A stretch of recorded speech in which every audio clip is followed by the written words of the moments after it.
is Q News Tonight, the world's first live, daily LGBTQ evening news. And it's 7 p.m., Thursday, April 9, 2020. Tonight we bring you our special, on Thursday nights, of Q's Q&A on the coronavirus for the LGBT community, with our special guest, Dr. Howard Grossman, internal medicine specialist with an emphasis on HIV. Tonight, exclusively on Q News Tonight. But first, we queue up breaking Q News to report that the Federal Reserve today has unloaded an additional $2.3 trillion more to help the economy through the coronavirus. Watch this. In an historic, unprecedented move, the Federal Reserve announcing at this time programs to pump about $2.3 trillion into the economy through a variety of lending programs. I've never seen anything like this announced in a single day. Let me go through the details as we have these programs. The Fed will buy up to $600 billion in loans through its Main Street lending facility. It's not ready to launch it just yet, but it is announcing the amount and some details about who can apply for it. We'll get to those in a second. The last 3 weeks have been economically unprecedented in the history of the world. Unprecedented. The federal government has spent more money in the last 21 days than in more than 4 years of operation of the federal government. Now, this is all designed to provide the economic stimulus and protection that is necessary from the American economy basically coming to a complete stop.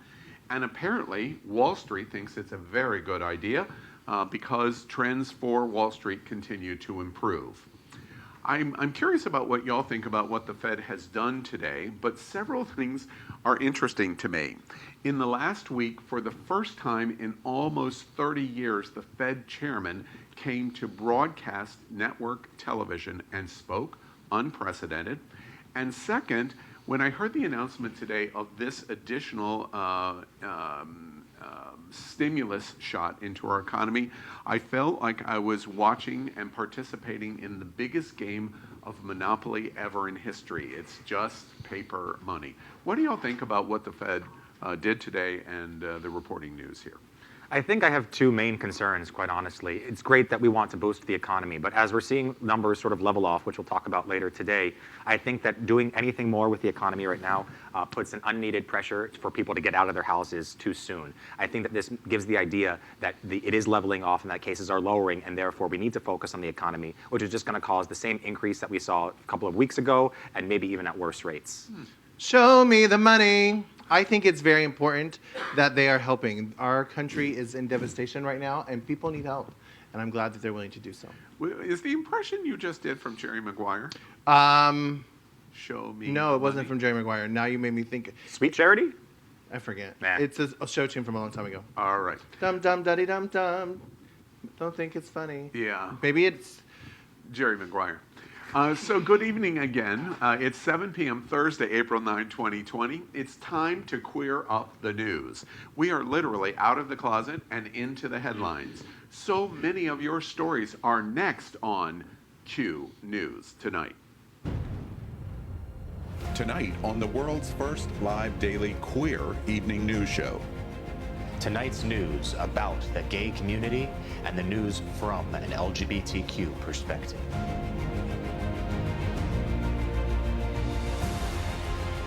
Are our gay stories important to you? In headlines, politics, entertainment, gay culture, travel, religion, and more.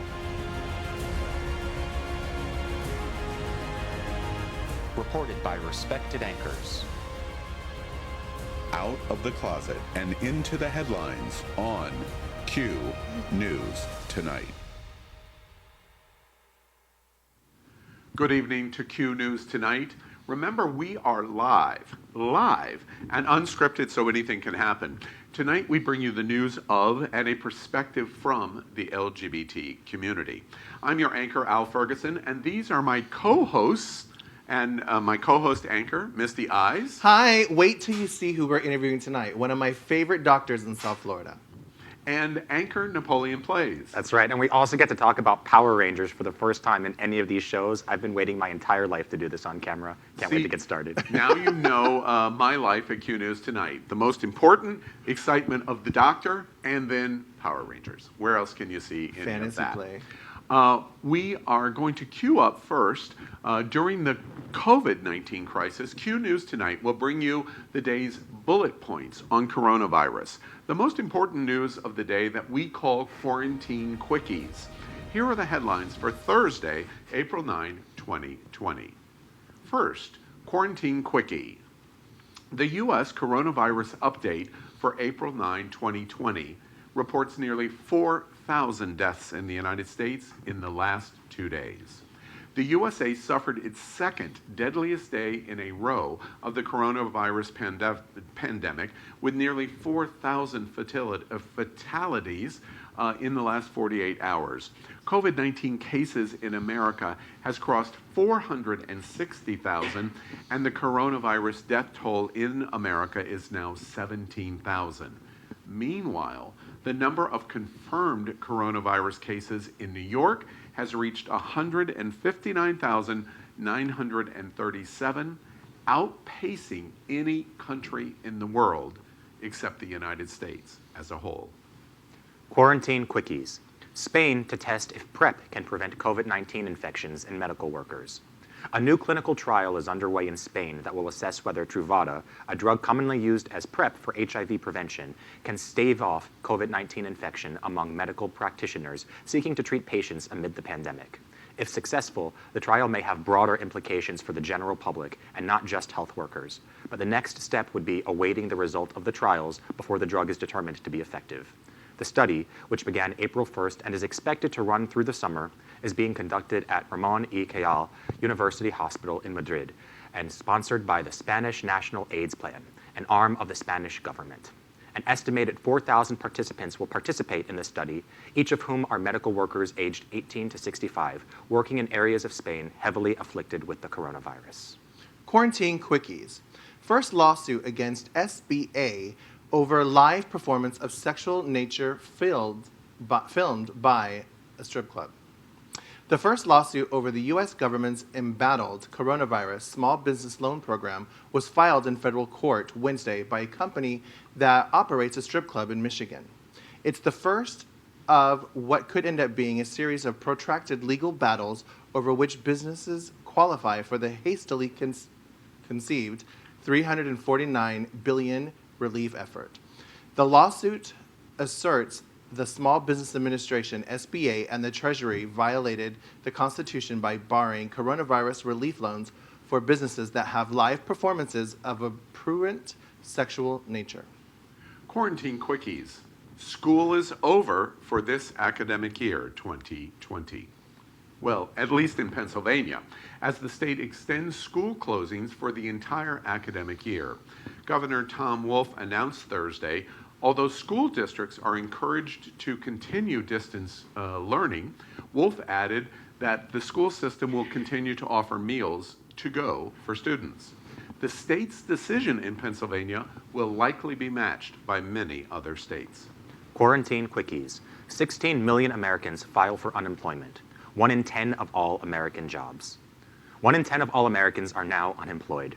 Another 6.6 million American workers filed for the first time unemployment claims for the week ending in April 4th, bringing the cumulative total to an astonishing 16 million over the past 3 weeks. Quote, "So far, jobless claims look to me like the only limitation on the number of applications has been the state's ability to process those claims," said Daryl Kronk, Chief Investment Officer of Wells Fargo Wealth and Investment Management. Quarantine Quickie. Melania Trump says, wear a face mask, defying the Donald. Melania Trump wore a face mask in a new photo tweeted from the First Lady's account Thursday as part of a message urging fellow Americans to follow the Centers for Disease Control and Prevention's recommendation coronavirus guidelines. Her husband, President Donald Trump, has said he has no plans to use one. Quote, "I just don't want to wear one myself. It's just a recommendation," end quote. That's what he told reporters. Quarantine Quickies. Trump's failure. How many have coronavirus? It is reported today that only 0.08% of Americans have even been tested as of April 9th. The most significant issue that we'll talk tonight with Dr. Grossman is how we get this under control. And every medical professional is reporting the number one way is to understand who has coronavirus. So we point out the president's failure of the strategy on coronavirus in the United States. We're just not testing enough people. So that's our special segment at the top of the show for the LGBTQ community called Quarantine Quickies for Thursday, April 9th, 2020. You can count on Q News tonight to give you the facts of the pandemic. After bringing you these quickies in the news, we will follow the headlines with a new segment we call Coronavirus Good News. With COVID-19, we can all use a little good news. We report on the best of America and the world while in pandemic. We call this segment Coronavirus Good News for Thursday, April 8th, 2020. Coronavirus good news. Tyler Perry shocked shoppers at 73 supermarkets during free senior shopping hour. It's not uncommon for movie mogul Tyler Perry to make national headlines for his good deeds, and this week he is being praised by social media users around the world after he was revealed to be an anonymous benefactor for senior shoppers as thousands of elderly citizens browsed the aisles of supermarkets in New Orleans and Atlanta, Georgia. They were stunned to hear that their groceries had been paid for by the Atlanta Angel. Watch this. A virus cannot defeat this hope. The tears of joy in the eyes of shoppers this morning shine through the fear of our most vulnerable citizens. In these very troubling, difficult, and sometimes even dark times, I think of the Atlanta Angel as a bright light who shines. Aaron Swenson's bill was paid at the Toco Hills Kroger this morning.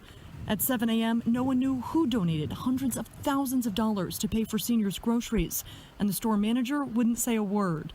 And she said, "So your groceries are free?" I still really wouldn't believe her. and I kind of was dumbfounded.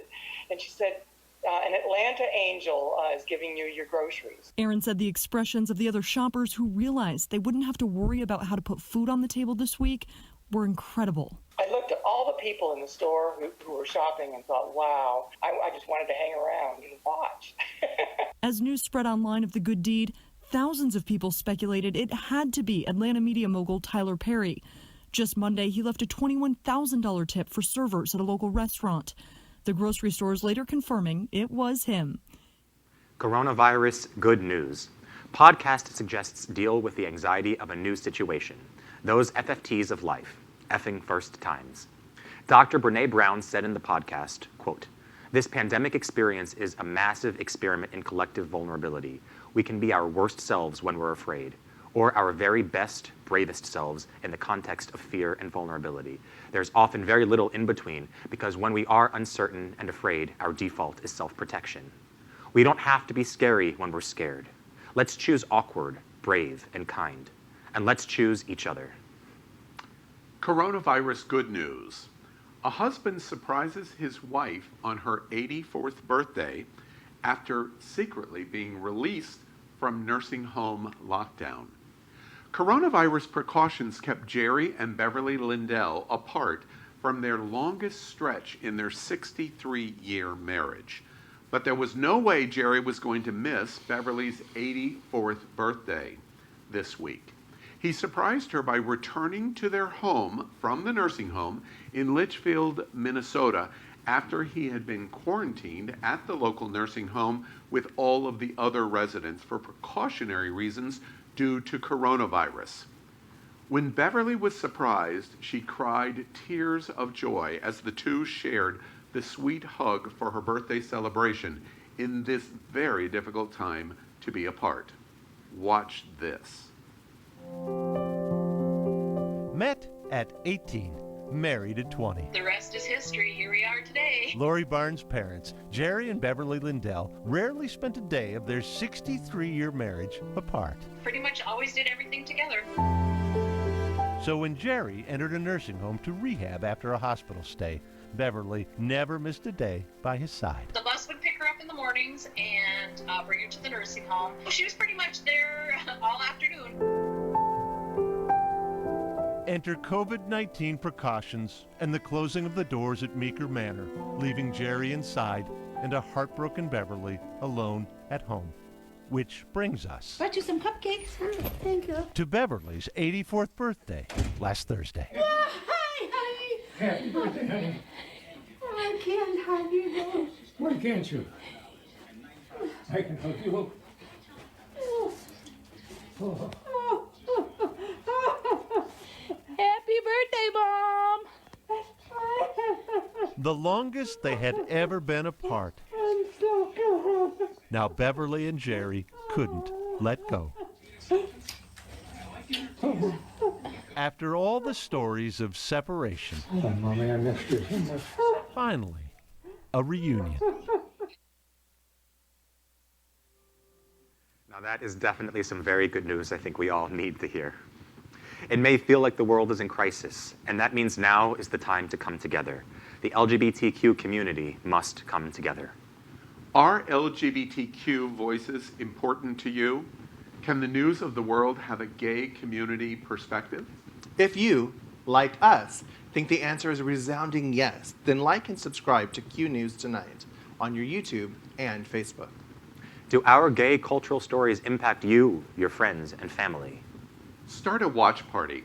Get your circle involved in our conversation tonight as it supports the gay community. We cue up the USA tonight by reporting that a bipartisan group of senators seeks explanation from Trump about the IG firing. Watch this. I thought he did a terrible job. Absolutely terrible. He took a whistleblower report, which turned out to be a fake report. It was fake. It was totally wrong. It was about my conversation with the president of Ukraine. He took a fake report and he brought it to Congress with an emergency, okay? Not a big Trump fan, that I can tell you. Instead of saying, and we offered this to him, no, we will take the conversation where fortunately we had a transcript. If we didn't have a transcript with the kind of deception and dishonesty that were practiced by the Democrats, I might not be standing here right now, okay? Fortunately, we had a transcript, and it was a perfect transcript. Trump fired Intelligence Community Inspector General Michael Atkinson in a move that could be considered dictatorial as he pushed out another disloyal member. He was, of course, unhappy with Atkinson's statement and as the whistleblower, and what caused Trump to be impeached in terms of alleged promises to Ukraine during his impeachment trial. What makes this bipartisan is that representatives from both sides seem to have a problem with what Trump did, and that would be senators that are Republican in Iowa, Maine, North Carolina, Democrat in Virginia, California, and even House Intelligence Committee Chair. Something that was stated by Senator Mark Warner of Virginia, the top Democrat on the Senate Intelligence Committee, said, "In the midst of a national emergency, it is unconscionable that the president is once again attempting to undermine the integrity of the intelligence community by firing yet another intelligence official, simply for doing his job. What we're coming to is somebody that is choosing people that only like him and do nothing else, regardless of what that means for our country." Of course, that is historically not very good for the LGBT community. We already do not have our jobs protected in many states, and if we have to involve ourselves in the idea of pleasing our bosses, and in this case, an unpleasable person, what does that mean for anybody that could be LGBT in his office, of which there is still only one in cabinet? Do you guys feel any sense of fear from this? Actually, because of time tonight with the doctor, we're going to move on. I want to make sure that you're aware that Q News Tonight is part of the Happening Out television network, and we are the Daily News. We are also part of the most popular live gay TV show in the world, every Wednesday night at 8 p.m. on It's Happening Out. It's a talk show like television's The View, with a whole lot of gay people. We continue to queue up Vote 2020 by reporting tonight that hashtag DemExit and hashtag BlueMAGA is trending on Twitter following Bernie's exit from the primary. Misty, tell us about what's happening here. This story to me is very immature. I'm from a very large family. I have 4 sisters and 2 brothers, and this reminds me of a game we're all going to play Monopoly, and you quit because you don't get the shoe. What's happening is Bernie withdrew from the race. And now his fans are refusing to vote Democratic because their candidate isn't winning. My favorite candidate in the beginning was Elizabeth Warren, but I said vote blue no matter who. Now that he withdrew from the race, his followers should automatically vote blue no matter who, and obviously go for Biden. What I think people need to realize is if you don't vote for Joe, you're voting for Trump. This disgusts me. You know, I can agree with a lot of what you say in this specific instance. You do have to make sure that you're voting because it's not about voting blue, it's about voting not Trump in this scenario. It's not about being a Democrat or anything else. And I know that that can be a dangerous field because I know a lot of Republicans that only voted for Trump because he ran as a Republican. And I would hate to think that people feel pressured into it. But the reality is if you don't vote against Trump, then it's a vote for Trump. And we absolutely cannot have him stay in office November of this year. Interesting to me. I posted in social media today explanations and justifications of why and who I was going to vote for on November 3rd. But I was very clear in the post to say, I respect whoever you vote for, regardless. I'll leave it there. I have respect for whoever you vote for because you go to the polls. However, I do have some criticism here of what's happening on hashtags in Twitter at DemExit and Blue MAGA. Because how can you justify in your head going from what Donald Trump says is a communist to supporting the man who you supported was a communist? It is absolutely unfathomable how they get to this conclusion.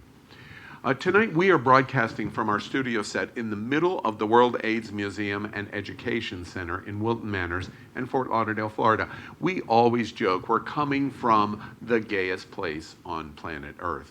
We would also like to thank our set designer, Concepto Modern Living in Fort Lauderdale.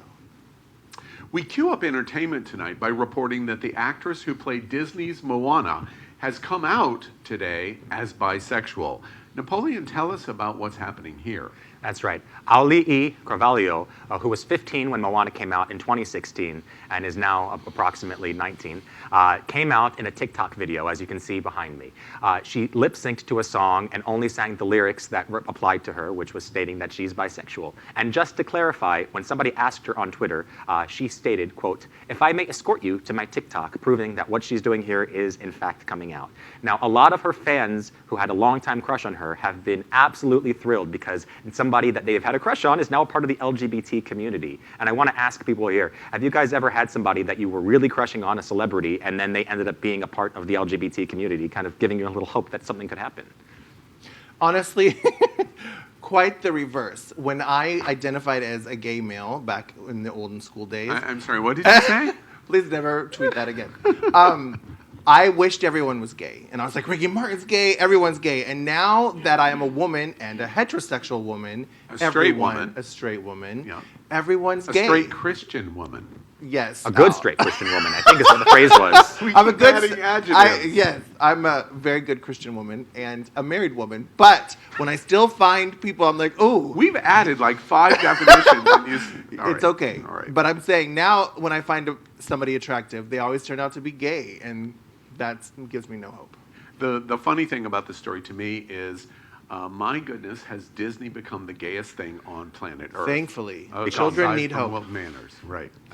Q News tonight has created a special Facebook group that we want to draw attention to. It is called LGBTQ+ Coronavirus Facts. You can find it here. We're showing you a slide of this Facebook group. Quite important. The group is moderated by infectious disease specialists, mental health specialists, medical experts, social service providers. It has recommendations on how to spend your time. We even enlisted spiritual leaders, all there to help you through this crisis. Be sure to join the group and ask any questions you have. Why is tonight's special segment on Q's Q&A on coronavirus for the LGBT community so important? Our headline tonight related to this is that social media is wrong 50% of the time, according to internet regulators. Half of the adults online in a new study released today in the United Kingdom saw coronavirus misinformation, according to media regulator in the UK. Misinformation about the coronavirus continues to reach millions of people on the internet despite efforts by major tech platforms, including Facebook, to limit its spread. The United Kingdom's Office of Communications reported today, regulating the country's media, said that in their weekly survey, they found almost half of the adults who use the internet saw false or misleading information about coronavirus. The most common piece of information, as example, was that drinking water can quote unquote flush out the infection, which the survey found was seen by a staggering 35% of online adults. Of people who said they had seen false information, another 2/3 said that they saw it or some of it every single day. So as a result, we try to help fight this by bringing you part 4 of Q's Q&A on coronavirus and the LGBT community, April 9th edition.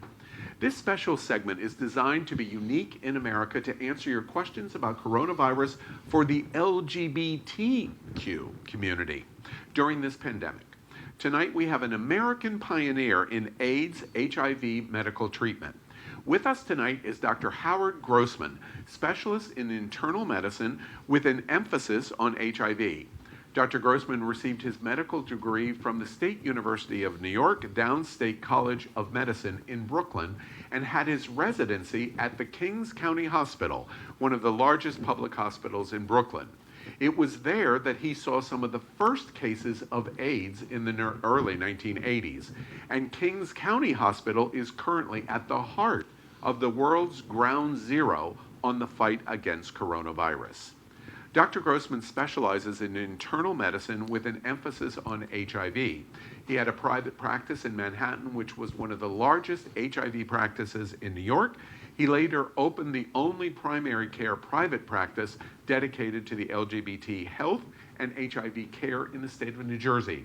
He has become nationally recognized as an educator on HIV issues and as an advocate for the LGBT civil rights and the rights of people living with HIV. He was previously executive director of the American Academy of HIV Medicine, and he served as the medical director of the Connaught Medical Foundation in San Francisco. So Dr. Grossman, welcome to Q News Tonight. We really appreciate you being with us here tonight. Thank you, my pleasure. Well, let's start. America, we have many of your questions that you have prompted us that we're going to ask Dr. Grossman tonight.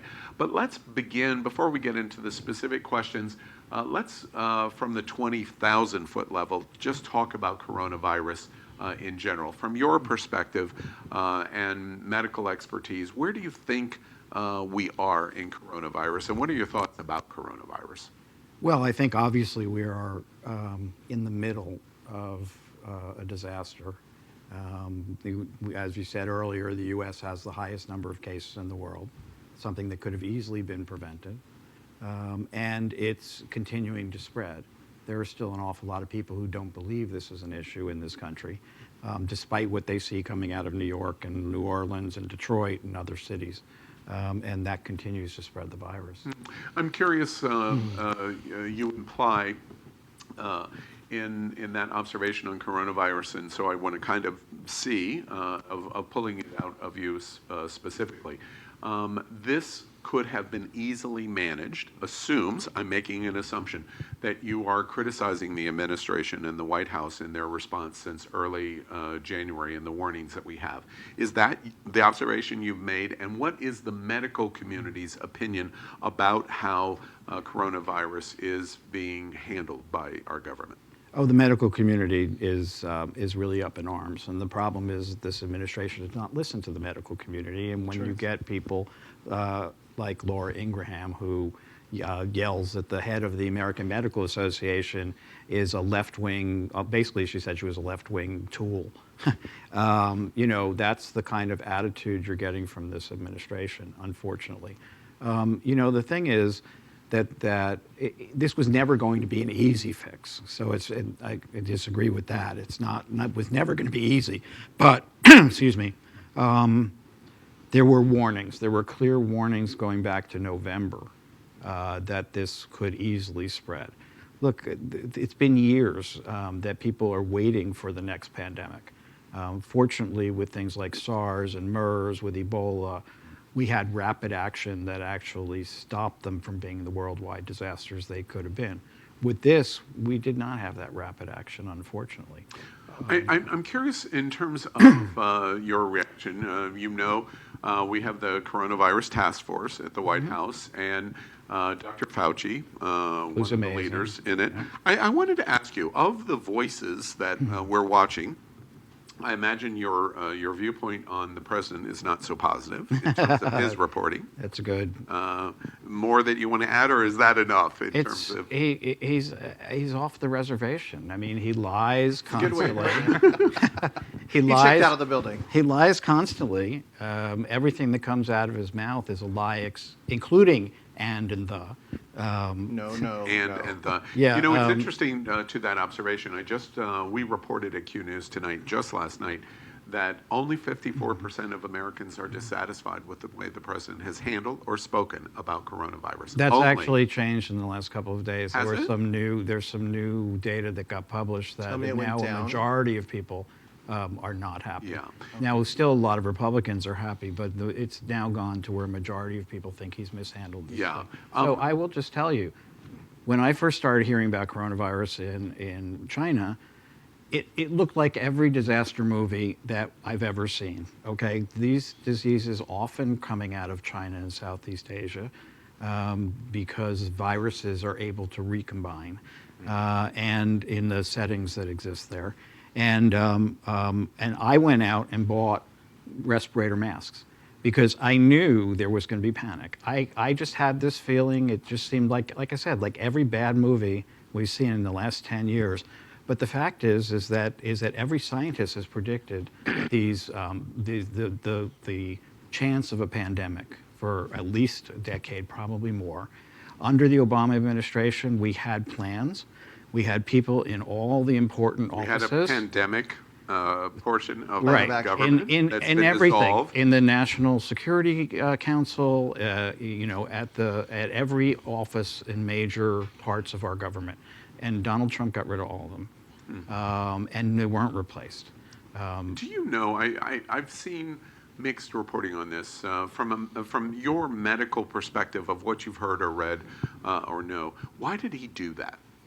Why did he dissolve? Why did he do you know? anything? I think these were holdovers from the Obama administration, and he's tried to undo everything that administration did right. Political. I have a question from a celebrity viewer. Miss Amanda Austin, a local entertainer in Fort Lauderdale, has asked, what is the thinking now on immunity once you have the virus? She keeps seeing reports going both ways. So the official question, when someone has contracted coronavirus or COVID-19, will they get it again now that you're better? Is it possible to be reinfected, or what do you think on that? Well, that's the $64,000 question, but nobody really knows the answer to that. And I think that's one thing I want to emphasize tonight. This is science in development, okay? We don't usually deal with science in development. We usually get a drug when it's been through years of testing. We get a vaccine after years of testing and use.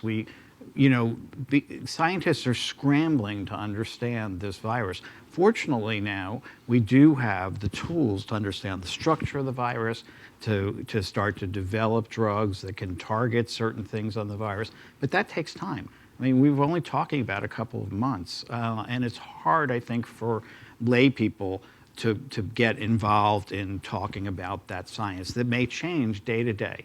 I mean, as a medical person, I know when we're in this kind of situation, you have to listen to everybody. And especially, I mean, what I tell my patients is if you see opinions that are very much on one side or the other, the truth is very much in the middle. That's your safest place to be, is listen to both sides, but think about staying in the middle. So to the point that you just made, for the LGBT community, there's not a whole lot of this kind of conversation going on in LGBT. It's more general emphasis at MSNBC, CNN, et cetera, and so on. your advocacy to the LGBT community is to read, listen, and something in the middle. Exactly. Yeah. Especially when you hear very opposing views, and unless they're completely unreasonable, like the president's. Yeah, and okay, and that, and actually that was going to be my next question. Before we get into viewers' questions, all right. So I kind of wanted to come back to the Coronavirus Commission at the White House. The president's actions and leadership so far. If you had to give it a grade, you were the teacher. What would you grade him as? Is there an F minus? Yeah. Yeah. Okay. All right. I mean, he is creating incredible hysteria because he's not giving people information that they can use. His whole thing is about how popular he is on television, everything else. Every scientist and every doctor that I know either isn't watching at all or is watching on silent until Tony Fauci comes on, hearing what Dr. Fauci has to say and then turning it off. Yeah. Okay, and a lot of people I know just don't listen at all anymore. They read they read about it afterwards. I truthfully think it's a great disservice for the media to be covering this. They're basically covering a Trump rally. They could cover the information later with no problem. Dr. Fauci is brilliant. I mean, I've known Tony since the mid-'80s. You know, he used to call me the doctor with the earring.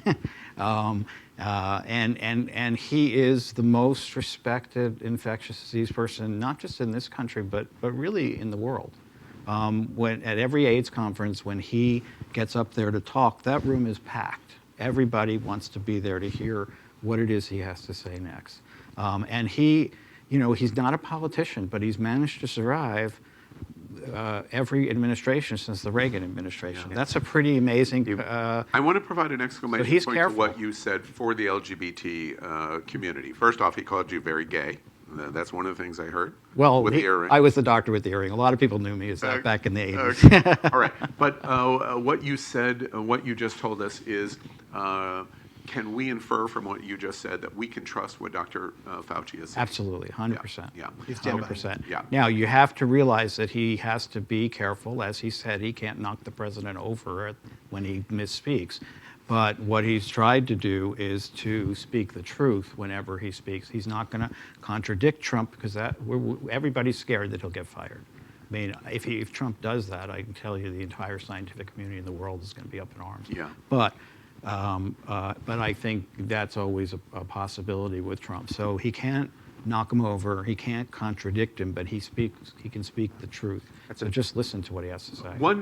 Before we get into issues and questions, one more political question that I want to ask. Okay, so that answers. Dr. Grossman has just, as teacher here at Q News tonight, has just given his student, President Donald Trump, an F minus. There is a second counterpart in the political representation of the Coronavirus Commission at the White House, and that is Vice President Pence. How is Vice President Pence doing? Do I have to be careful of my language and No, speaking here? you can say anything you want at Q News tonight. Safe place. Be honest. Safe Well, place and be honest. We're Yes. gonna talk about rimming later, but he has his tongue. He has his tongue so far up Trump that it's I was not expecting unbelievable. that. I wasn't either. I didn't know where you were going with that comment. All right. I always love a doctor that's Oh, happy it's- to make a rimming joke. The whole idea that in order to speak at those things, you have to be constantly complimenting the president, constantly talking about how wonderful he is, talking about the money that's going to hopefully get into people's hands as a Trump money. Everything has to have his name on it, the same as all his ridiculous buildings and everything. Yeah. Wine, you know, in big college gold classes, letters. yeah. In big gold letters. Yeah. I actually lived in a building that had those letters on Oh. in New York, and after he got elected, the people in the They building took it down. rebelled and took it down. I know one of the buildings that did that. But Okay. anyway, Sorry, I interrupted you. No, the problem is giving out misinformation tells people the wrong thing, puts people at risk. You know, clearly there was that couple that died because they took caused a lot of deaths, hydroxychloroquine from their fish tank because he was telling people to take it. And you know, and all these ministers who are out there who want to have 1,000 people at a service, you know, they're going to be putting those people at risk. I saw people publishing, you can exercise your right to be an American, you can exercise your right to gather, but do we have to put you on a respirator if you get sick? Do we need to use a respirator for you? And people need to think about this. All right. So Anyway, that gets the politics out of the way of Right. coronavirus. And I'm sorry. I think we all have a lot of questions because we want to make sure that the correct information gets out there. So should I address Misty's question a little bit? Which question? About how this, what the disease looks like and how things are spreading. So, and whether people recover. Sure. So it is an unknown question about whether there's immunity after you do finish, but Dr. Fauci has said that he's pretty sure that there is. Okay, that as with some of the other coronaviruses, people do seem to be immune once they get healthy, once they've been through. Now realize that 25% of people are asymptomatic, okay? That's part of how Define this spread. asymptomatic for no symptoms. Yeah. Okay, But they still have it and those carry it and symptoms share are it. minor Yes. or minor symptoms. Now people who may get sick later are often have no symptoms for the first 5 to 10 days. Okay, so during that period they can pass the virus. Now they may get sick, but then there's a significant number of people in the community who will never know they had the virus, and meanwhile they can spread it. We don't have a good definition yet about how to define who's infectious. Okay, so we're guessing with time, and that's changing day to day. So right now, it's about 5 days before people will get sick, if they're going to get sick, if they're not one of these people who just stays asymptomatic. If they get ill, then they get a really severe flu. Okay, it's fever up to 103, 104. It's a dry cough. It's profound fatigue. Okay. Now, I've had friends in New York who were infected and been following them, and they got up and took their dogs for a walk. They were able to take care of themselves. It's not like they were stuck in bed, but most of the time they laid on the couch feeling really lousy, and their fevers were going up and down. And about 2.5 weeks before they're recovering. Now, they still feel fatigued, and that's continuing.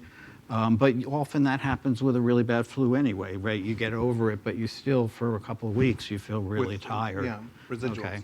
I want to provide bullet points on what you just said. So if you suspect, first, 25% of us will never know that we had coronavirus. Right. And so as a result, social isolation is really critically important because we're spreading it without even knowing we're spreading it. Until we can all get tested. Yes, testing solves that problem. We're going to talk about testing more specific. And the 3 major symptoms, if you suspect you are, because you can't get into a hospital for testing, mostly you can't get into testing.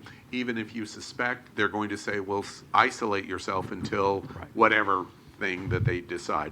But the 3 big symptoms are you're carrying a fever, you have a high fever, you have a dry cough, and you have aches and pains and don't feel good. And those fatigue. 3 things. Fatigue. Right. Aches, pains, and fatigue. And the early sign is you can't smell or That may be. For Some people have spoken about that you lose your sense. And that's part of what's difficult about this, right? Everyone experiences somewhat different symptoms. At least the people that I've seen that have tested positive, and what's been reported is that some people will experience some symptoms and others will not be experienced by others. Right. But There are outliers who've had stuffy head. There's some people who complain of gastrointestinal, but those are not common symptoms. America, we, in full disclosure, want to make sure that you know at Happening Out Television Network, Ron Berninski, host at It's Happening Out, is currently hospitalized in Miami-Dade County. He is in medically induced coma and on a respirator in serious condition in ICU. Chef Josie, our anchor at Happening.Fun and host at It's Happening Out, has been isolated at home in quarantine and tested positive for coronavirus. This has now been a week. 2 weeks would be tomorrow for Josie. 2 weeks tomorrow for Chef Josie, and we wish them both well, of course.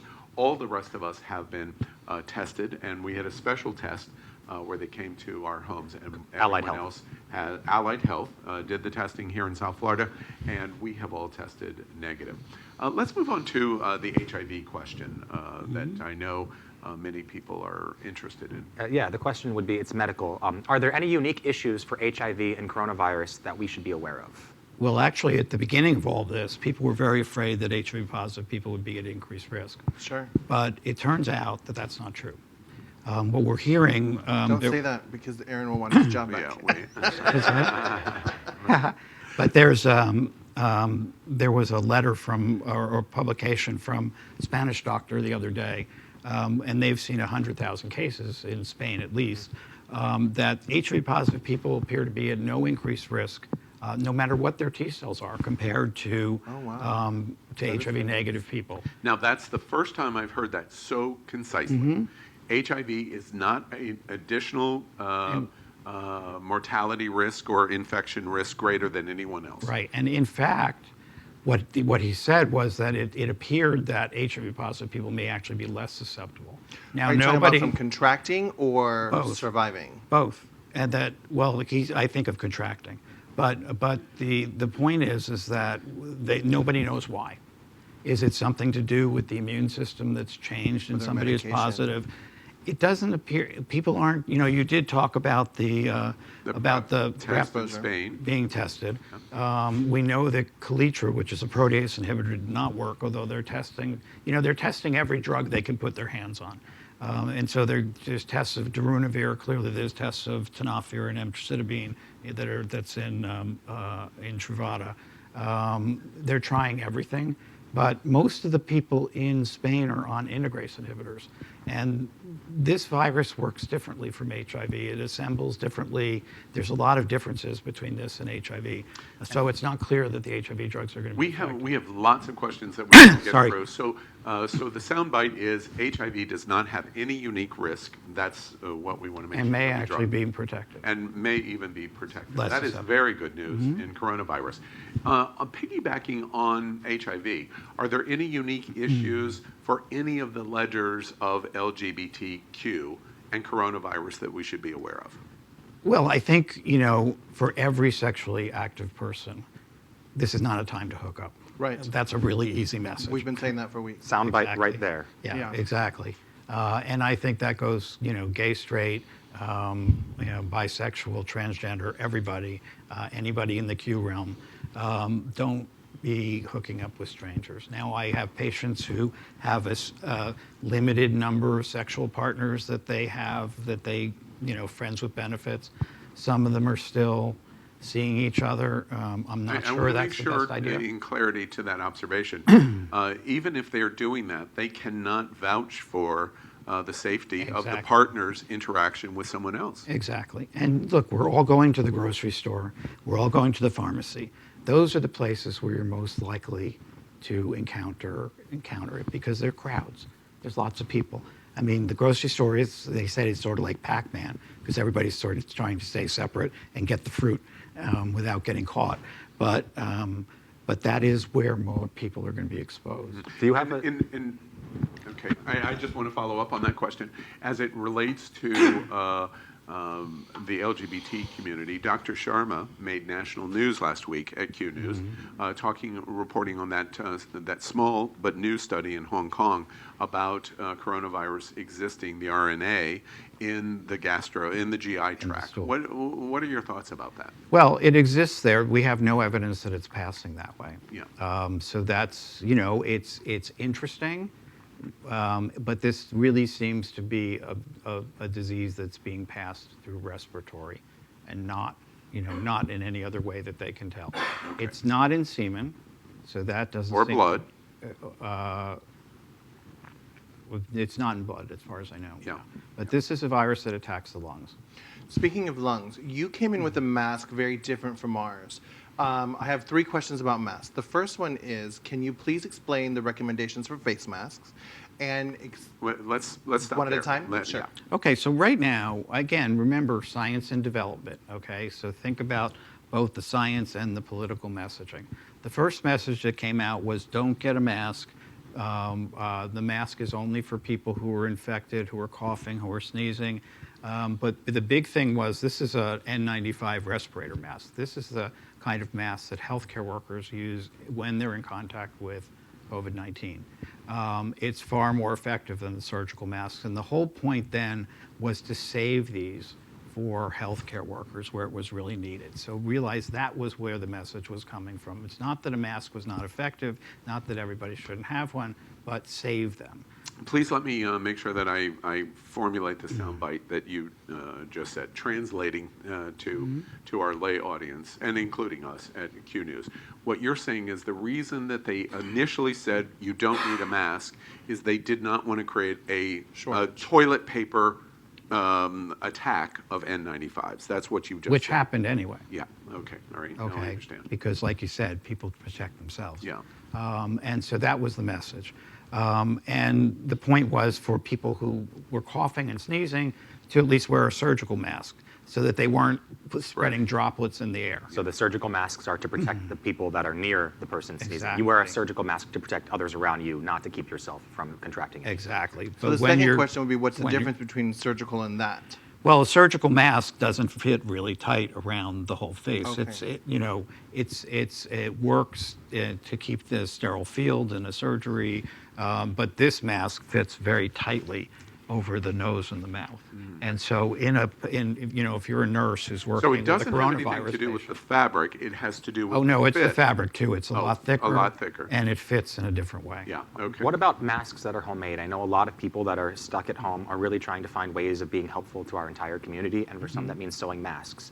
What are the different types of fabrics, and how can they be most effective if people are at home wearing them? Well, right now they're saying any kind of fabric that isn't full of holes is Not going knit. is going to Not help knit, you. Allison. I mean, think about where you're at risk. Again, the grocery store, the pharmacy, the places where there are lots of people. You want to you're distancing as much as possible, but you're in a closed space. So if people are cough or they sneeze, again, it's floating in the air there. Yeah. You don't need a mask in your own car. I see people driving around with masks on. You don't need it in your own car. You don't need it necessarily if you're walking in the street if there's nobody else around. Right. Okay. What about, I've gotten very much into biking, and I know that some of my friends have been concerned about the fact that I'm out biking. Is there anything that shows that it can live in the air for longer, or that it goes faster, that the virus can be kept faster in wind streams as far as biking or being near people on the road? There's nothing that we know about that. And truthfully, my own guess would be that you don't have anything to worry about. That you're really talking about closed spaces, stores. Actually, interesting to Napoleon's observation, and we've talked about this in varieties of different ways. This is our fourth Thursday special on coronavirus in the LGBT community. We post something, anchors at Q News or host at It's Happening Out, and we post something, and a whole avalanche falls on us. Because everyone makes an observation of you shouldn't do this, you shouldn't do this, you shouldn't do this. And I and all of us try to explain we are following the recommendations, the medical recommendations closely, but there's such fear that it becomes irrational, and then we start to make wrong decisions. Right. It's true. And just realize what the recommendations are. You can go to the CDC website. They have a coronavirus site. The recommendations are constantly being updated, and you can learn from there. So, for example, for medical personnel, the recommendation is, now they don't talk about people who are totally asymptomatic and test positive, but for people who test positive and have symptoms, they say to wait 7 days of no symptoms with no medication, and then you can return to work wearing a mask for the first 7 days. And then after the 14 days, you can take the mask off. The problem is we don't really have a way of telling when people have fully recovered. I will tell you that some people at the CDC are looking at something. You know that the test that we're doing for coronavirus is a PCR test, polymerase chain reaction. Now, anybody who's had an HIV viral load has had a polymerase chain reaction test. That's the same thing. So it amplifies up little bits of virus into something that you can actually measure. That's the way it works. And what they're finding in the CDC is that when the test is run, if it takes more than 35 cycles of polymerase chain reaction, those people are not infectious. That means there's so little viral genetic material that those people are not infectious. So that may be a way that we can really look to when people can go back into society. Yeah. You talk about the CDC recommendations. Let's zero in on the most important, the one that we're most familiar with, and that is social distancing. If social distancing makes a difference, what happens when President Trump says we're reopening America on April 30th. What is going to happen starting May 1st? Well, if we don't have widespread testing, I think that you're going to see then a big spike in infections. So what we really need is for everybody in this country to be able to get tested. In order for that, it needs to be an inexpensive point of service, we call point of service test. Anybody who's been to the doctor and had a finger stick HIV test that can be done in 1 minute, if we had a test like that, you could test people before they walk into an airport. I don't understand. Because it takes time to develop a test like that, and you need to validate it. Again, we're only a month and a half into this. Well, now, if they had started in November when the first warnings of this came out, they might have a test by now, and that's part of the argument about why this was mishandled. We've reported tonight at Q News, and it's really a summary of the White House Coronavirus Commission. Only 0.08% of Americans have been tested through today, through this date of Thursday night. What we're hearing in terms of the evolution of testing, originally it was a week, and then it turned into probably or possibly 24 to 48 hours. Now we have the 15-minute test. Now we keep hearing about the 5-minute test. Why can't those short order tests be replicated widespread in the United States? The first test that was available was from the CDC. That took 10 to 12 days. Yeah. Okay. That was a PCR test. Then you got a test that the laboratories are doing that is supposedly, they're trying to hit the 72 hours, but really by the time you get it to the lab, they get the test done, they send the results back, it's 5 or 6 days. So what we said was that would be useless as a screening test for people out in the community. What we needed to do was to test people in the hospital who were sick. Because if you go in with shortness of breath and chest pain, how do you know you're not having a heart attack? Okay, if you think it's corona right off the bat, you're going to miss that heart attack. So you need to be able to know, even if it's a couple of days later, that no, this isn't coronavirus. The person belongs in the cardiac care unit, not the intensive, not somewhere else. And so that was the big reason for it. And the test was limited. It took time to run. You couldn't overwhelm the labs. So that's why we didn't test everybody at that point. They were running out of swabs with the number of people that were even being tested. Well, what is the medical community going to? What is the medical community's opinion then? If we don't have an effective test, what's going to happen May 1st? That's what we're getting ready. Well, that's to what do I this said. series. If we don't have an effective test, then a lot of infected people are going to be around, not social distancing anymore, and passing the virus. Remember, this is a novel virus. The human race has never seen this before, so we are all susceptible to it. So the chances are that without effective testing and really being able to take infected people and tell them you need to stay isolated, it can affect everybody. We could all end up getting this virus because none of us are resistant to it. So people who think, oh, I'm avoiding it, I'm going to keep myself from getting it forever, that's not really the way it is. I understand that we are without enough testing for our entire country. What would be the first warning sign then that you would recommend for someone to go if they think that they might have contracted it? I've heard things about potentially taking the temperature regularly as the best way of monitoring if it is actually corona. Well, the first thing they should be doing is isolating. Okay, if you think that you've been exposed or you have it, you stay by yourself. And truthfully, that I think is a big problem. You asked about the LGBTQ community. I worry about our seniors. Lots of LGBTQ seniors live alone, don't have a lot of social support. Many of their friends are dead already. Their families may have abandoned them. That is a disaster waiting to happen. So we need to figure out how to reach out to our elderly people in our community to make sure that they're not too isolated. Dr. Grossman, I want to ask about the minority reporting that is coming out. It's very distressing. Chicago reports the city's population is 30% African American, but 70% in transmission and mortality rates.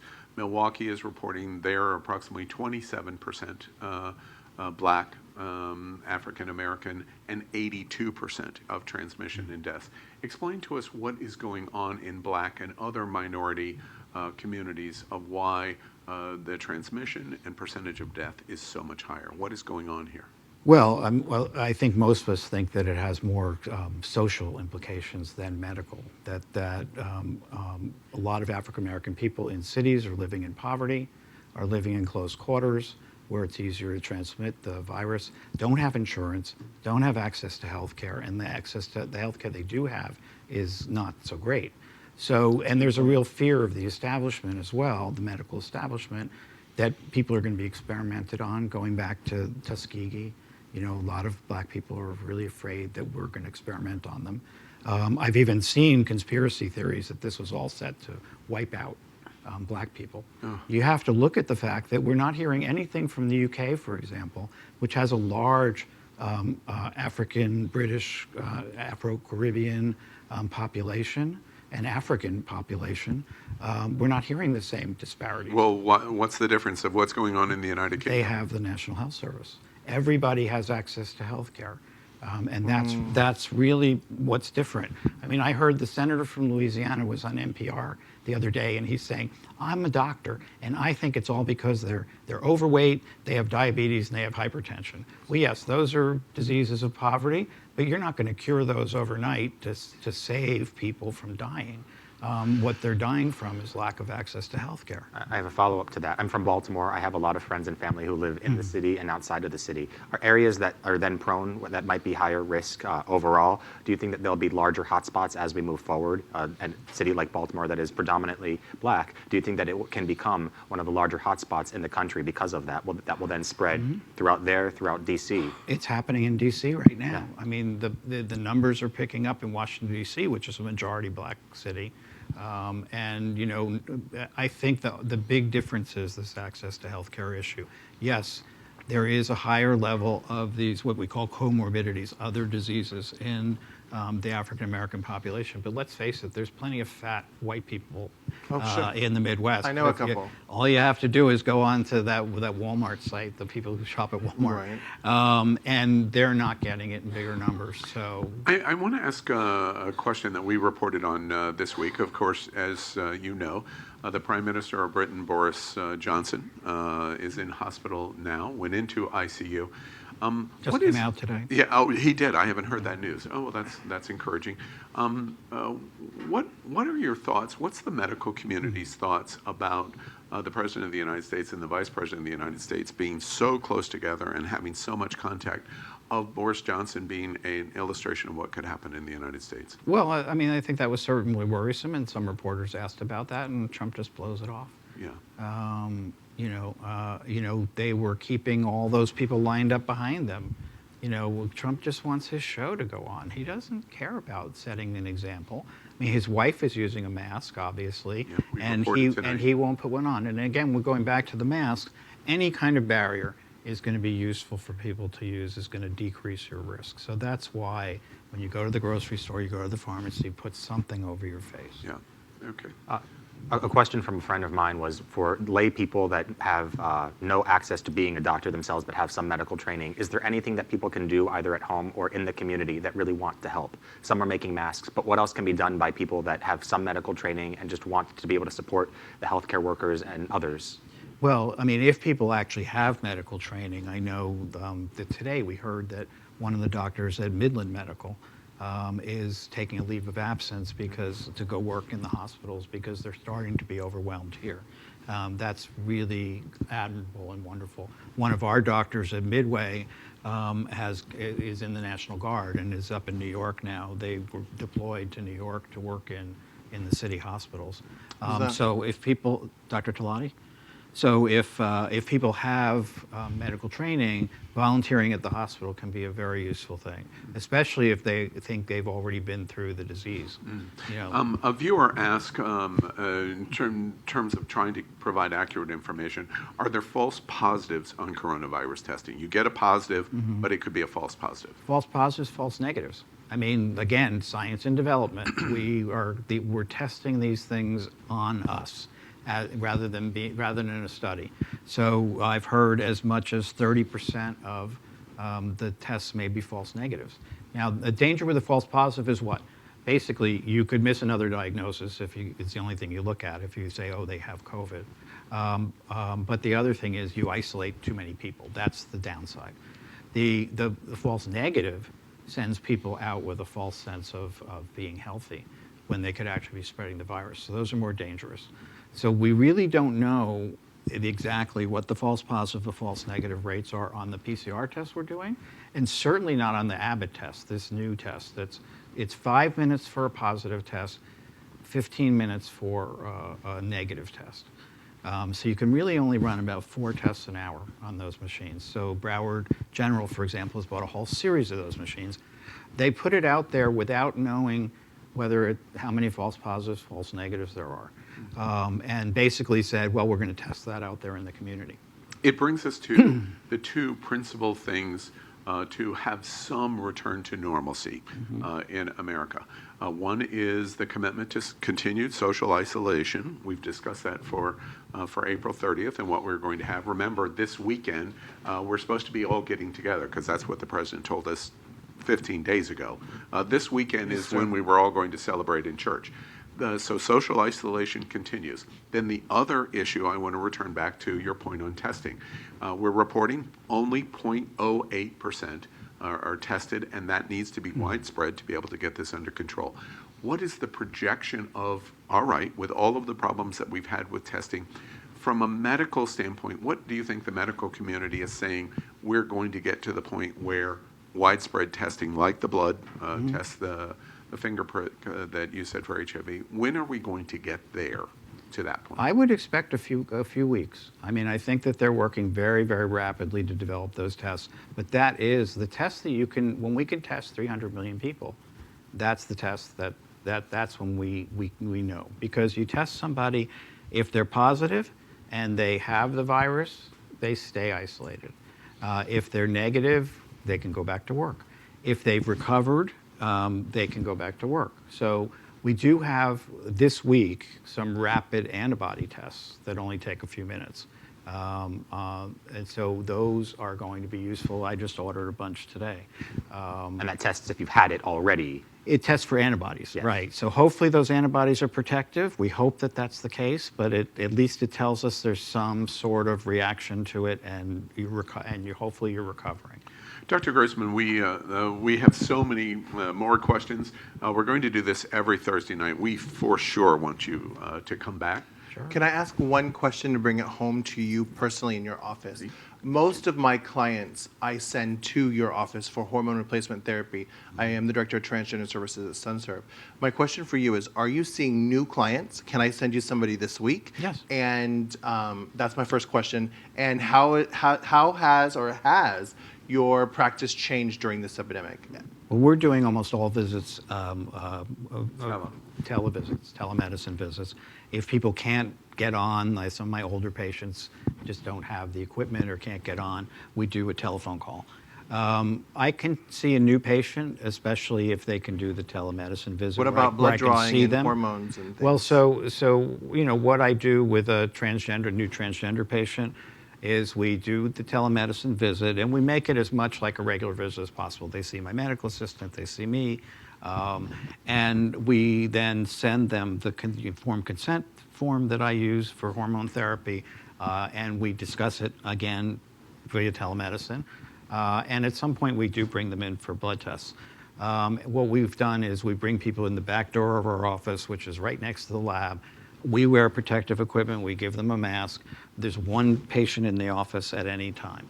And we take them to the lab, and we send them right out again.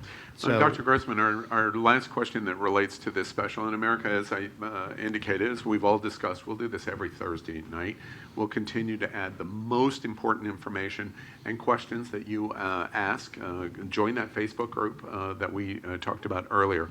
I think the most important thing that everybody in the LGBTQ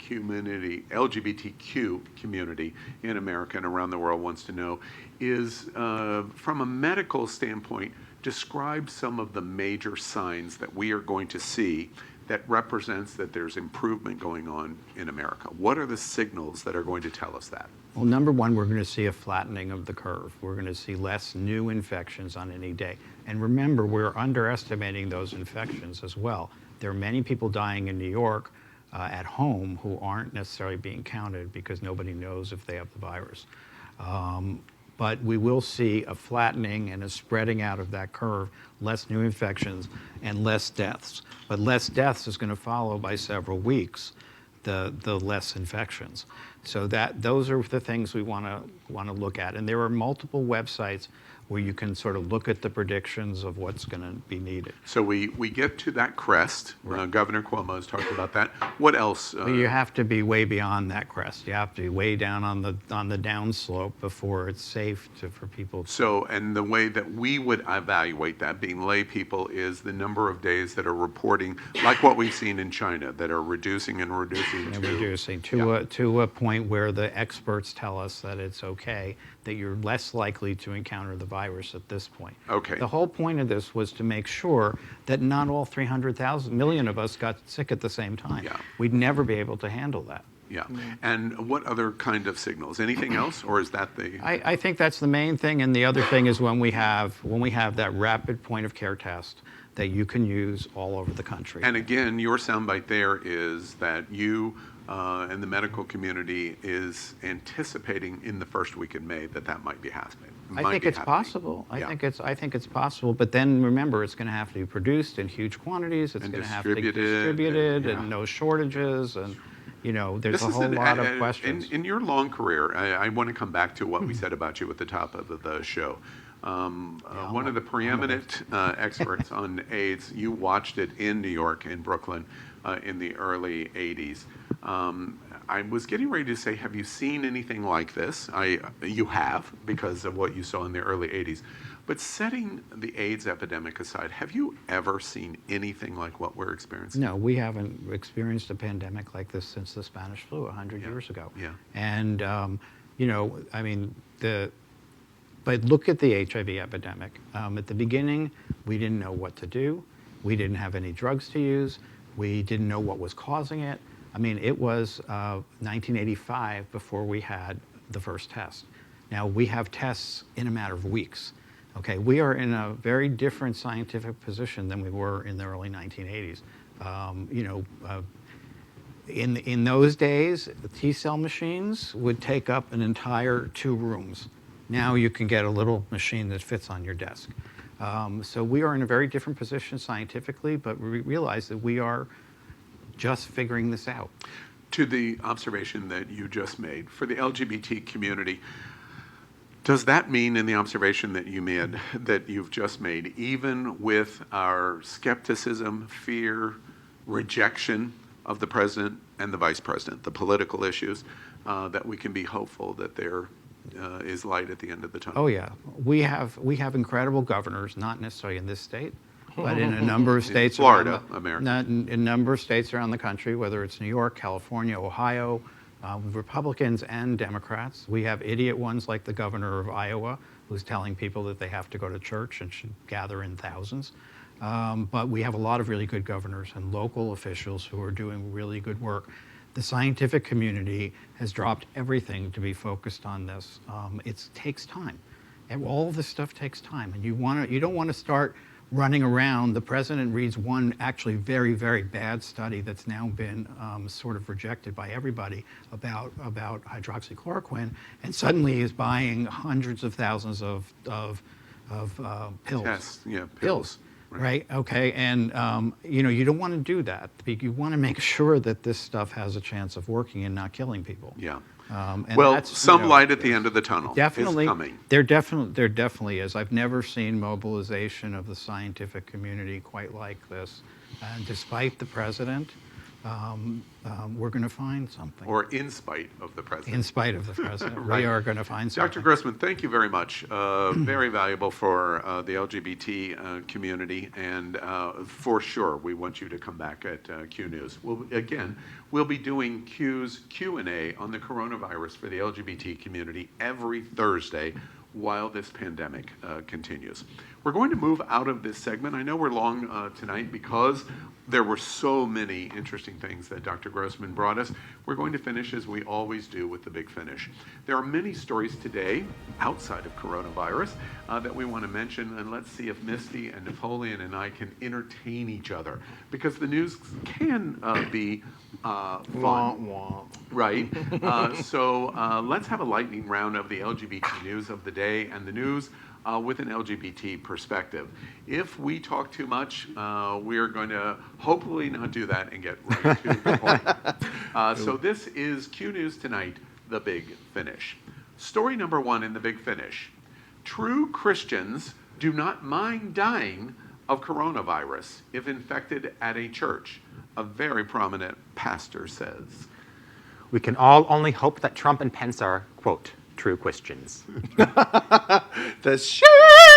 Oh, the shade is real. You know, this reminds me of when I was a very young girl, about 20 years ago, and I was dating an HIV-positive person, and we didn't have condoms at the time, and I said, that's okay, I love you so much. I want your sickness. Thank God I'm negative, but I was willing to get HIV for true love, and I don't think any Christian should have that kind of true love for Jesus. Yeah. I have heard of gatekeeping, but this is the first time in my life I have heard about pearly gatekeeping. The Big Finish, Donald Trump is going to take a look at pardoning Joe Exotic because there's clearly nothing more urgent for President Trump to be dealing with right now. He only found out about this, of course, from his son, because maybe it was put at the end of some Russian porn. But the only way to get Trump to respond to the gay community is to be a redneck polygamist. The log cabin Republicans must be very proud. He has enough things to acknowledge in his legacy. For example, telling people coronavirus was a scam and people dying in his country, the millions, not millions, but thousands, and, well, millions too. But anyways, I don't think that he should be having a reputation of pardoning people that are not innocent. Well, Joe Exotic is gay, so I guess if he does do this, it will be the best thing that Trump has ever done for the LGBTQ plus community, which ain't much.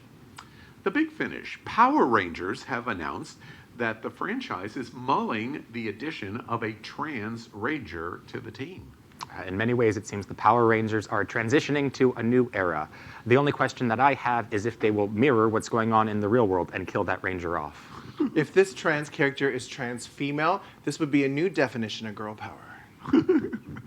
I was going to, I don't know what to tell you. So. I love when you make him tongue-tied. Drawing a blank. No. I'm Go Power Rangers. Right, exactly. We'll just leave it at that.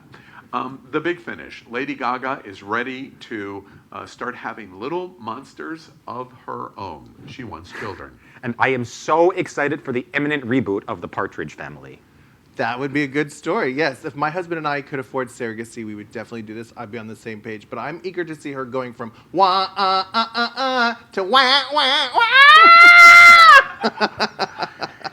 And of course, Gay Christmas. Thinking of Lady Gaga and her children and what she's going to do in trick-or-treating, I can't wait for the Halloween costumes. The Big Finish. Happy 21st birthday to Little Nas X. Little Nas X. He wore pink leather chaps and all of that before he even came out at the age of 21. This twink is going to be eaten alive if he comes to Wilton Manors. So, of course, we invite you, Lil Nas. Come to our show. I'll have a shot with you for your birthday as soon as the quarantine's over. I just don't get him. That's it. The Big Finish. On this day in 2003, Baghdad falls to U.S. forces, ending the invasion of Iraq. How many people have you heard that are nostalgic for the good old days when Bush was in office? Compared to today, I think everyone would take that with easy choice. Baghdad, Iraq. In 2003, Misty Eyes had just started to blow up in South Florida, and I was moments away from creating the largest, longest, and most successful drag show in South Florida. Did you just say that Misty Eyes started blowing in 2000? Blowing up. I'm sorry. Blowing up. I misheard. No, because I was a waiter. I was waiting tables at Cheesecake Factory, and I was able to quit waiting tables because drag became my full-time job. It. Blowing up was the connection. Blowing up. It. The star was rising. Okay. 2003, George Bush was president. Let's reminisce for a moment. Bush v. Gore and stealing the election. His hard-on for Iraq and proving something to Daddy. His lack of a hard-on for Hurricane Katrina and saving New Orleans. He was the worst president of my lifetime.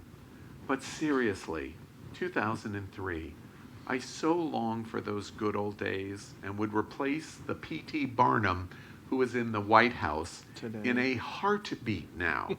He is definitely not the greatest showman. That's it for today's today's news for the LGBT community on the world's first LGBT evening news show. Remember, if it's important to the LGBT community, it's important to Q News tonight. But you must help us. Click to subscribe on YouTube and share this news. We are literally out of the closet and into the headlines. This is the only source of live LGBTQ news in the entire world. Your community needs your support. And remember, you're not alone. Dr. Grossman told us tonight, there is a light at the end of that tunnel that is coming. We will get through this crisis. We are here with you, and this is Q News Tonight. You'll see us. Thank you for joining us. I'm Al Ferguson, and on behalf of Misty Eyes and Napoleon Plays, we'll see you daily at 7.